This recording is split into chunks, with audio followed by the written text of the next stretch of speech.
Fortaleza is a small batch handcrafted 100% agave tequila that comes from the town of Tequila. According to the makers, this is a traditional drink that is produced without the technology and the processes of the modern era. Guillermo Souza of Fortaleza Tequila joins us now to talk more about the brand and the future of the company. So thanks so much for your time. Take me through the pronunciation of your name once again. Guillermo. Guillermo. Oh dear. You can see I didn't study Turkey. I mean Mexican, Spanish. Spanish. Oh dear. Growing up. Right. Now, tequila. Okay.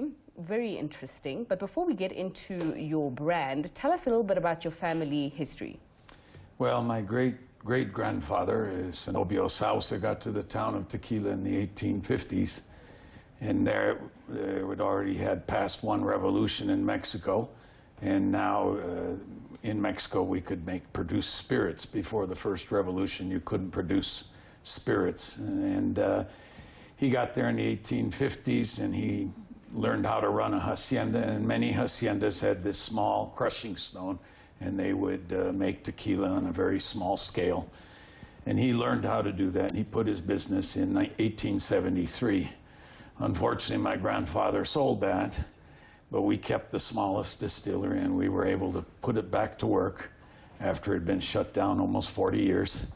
But I'm interested in your production process, because you say you don't necessarily make use of technology. No, not at all. We do it, the distillery was the same way it was 150 years ago, basically. And my grandfather worked that distillery until 1968 when he closed it down. And basically the process is taking a ripe agave, a mature agave, cooking the agave in a brick oven, and from there we have to macerate it. We use a stone crushing wheel that in the old days was pulled by mules. We have updated that to an electric Toyota kind of a pull cart. And once we've crushed it, we have to wash it to get the pulp off the fibers, and we do that all manually. And from there we take the wash, which you would call a must or a wort. In other distilled industries, they would call it that, but we call it mosto, or a must. And from there we pump up to ferment, and we ferment in wood fermentation vats, and it's 3 days of fermentation, and then we double distill in small copper pot stills.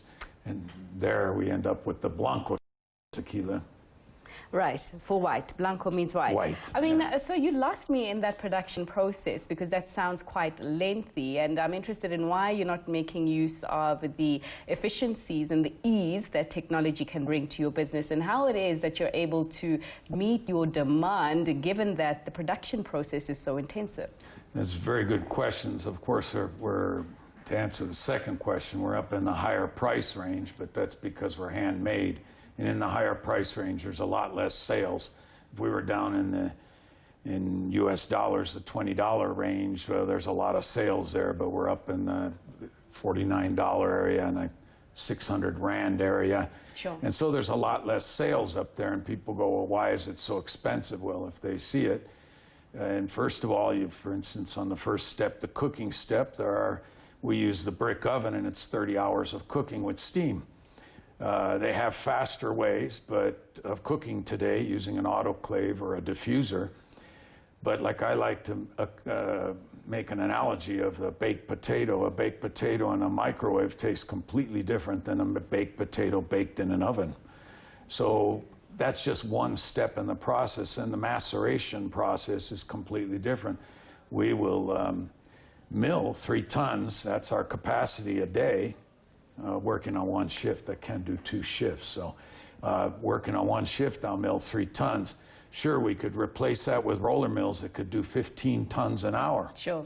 So that's in the second step, yes, there is, but the taste will change a lot, because the roller mills will rip the fibers, and you're going to get what's inside the fibers. The crushing stone just crushes it and doesn't rip the fibers. So there's another step that gives you a different flavor, and so of course, the third step is fermentation, and it takes us 3 days for our fermentation, and it's a long fermentation for many people. Sure. And, what brings you to the continent? well, I came out here. I got a call from who's become a very good friend, Truman in Orange, the manager there, an owner, Rowan. He's a great guy, and he called me and he says, we need some good tequila in South Africa. We've just got these other brands, and we need the best tequila out here. And so I came out here, and today we're in 16 countries and 35 states of the United States. Of course, the United States is the biggest market for tequila. But the sales of tequila worldwide have doubled in the last 5 years.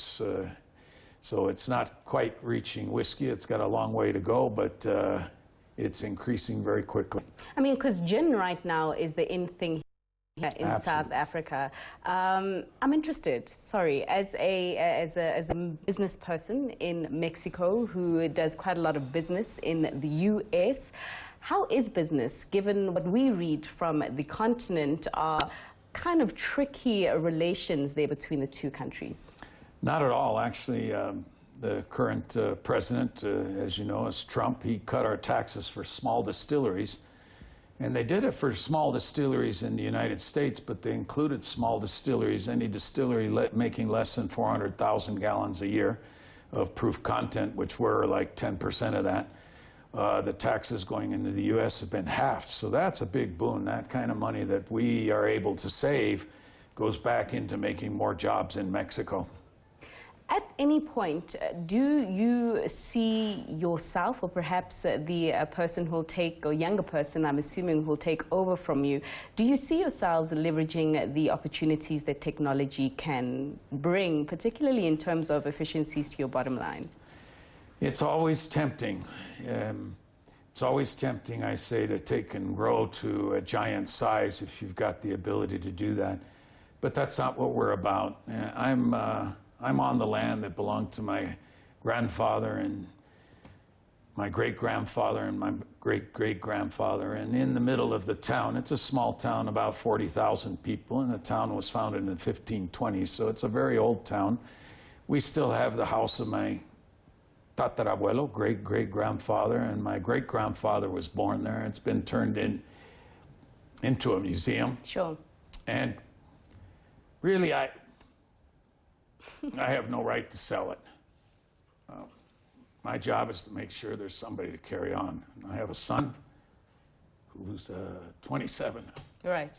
Your son doesn't think you're maybe behind the times? No, I think he sees the same market. It's a small percentage of the market. It's a niche market for people, but it's growing very well, and certainly I think he sees that. We actually bought the land across the street because we may have to someday build a replica distillery with the same exact process. We can't really change anything because otherwise we know, today people are savvy. They dig into things, and if you try and fool people, they come around and then they figure it out. And so that's not what we're about. We do another distillery so we can keep growing. At some point, we will make it exactly the same process. Interesting. Thank you so much for joining us in our studio. I will have one last attempt at getting your name correctly after you tell me how to pronounce it. Guillermo Sousa. Guillermo Sousa, of course, of Fortaleza Tequila. And that is